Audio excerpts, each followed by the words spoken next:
மகாபாரதம் வனப்பருவம். உபபருவம் 14. குண்டலாகரண பருவம். கர்ணனின் மாபெரும் தானம் மற்றும் இந்திரனின் வஞ்சகத் தந்திரம். கர்ணன் பிறக்கும் போதே அவனது உடலில் ஒட்டியிருந்த கவசமும் குண்டலமும் அவனை தேவர்களாலும் அழிக்க முடியாத வலிமையை வழங்கின.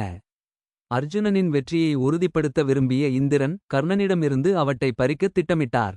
சூரிய பகவான் முன்னரே கர்ணனை எச்சரித்தார். கர்ணா, இந்திரன் அந்தணர் வேடத்தில் வந்து உனது கவசத்தை கேட்பார். ஒருபோதும் கொடுத்துவிடாதே, அது உனது உயிருக்கு ஆபத்து என்றார். ஆனால் கர்ணன் சொன்னான், தந்தையே, நான் தானத்திற்கு பெயர் பெற்றவன். உயிரே போனாலும் என்னிடம் கேட்பவர்களுக்கு இல்லை என்று சொல்ல மாட்டேன் என்று உறுதி பூண்டான். ஒரு காலை வேளையில் கர்ணன் சூரிய வழிபாடு முடித்து திரும்பும்போது இந்திரன் ஒரு முதிய அந்தணராக வந்து நின்றார். அவர் சொன்னார், மாவீரனே, எனக்கு உனது கவசமும் குண்டலமும் வேண்டும் என்று கேட்டார். கர்ணன் புன்னகைத்து தனது உடலில் ஒட்டியிருந்த அந்த புனிதக் கவசத்தை ஒரு கத்தியால் அறுத்து இரத்தக் கண்ணீருடன் இந்திரனிடம் வழங்கினான்.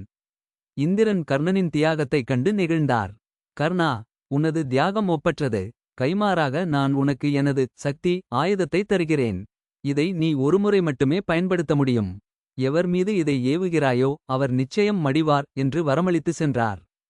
இந்த சம்பவம் அர்ஜுனனின் உயிருக்கு இருந்த ஒரு பெரிய ஆபத்தை நீக்கியது. அதே சமயம் கர்ணனை ஒரு மாபெரும் தியாகியாக உலகிற்கு அடையாளம் காட்டியது. அடுத்த உபபருவத்தில் ஆரநேய பருவம் மற்றும் புகழ்பெற்ற யட்சப்பிரசினம் எனப்படும் தர்ம ரகசிய உரையாடல் பற்றி விரிவாக காண்போம்.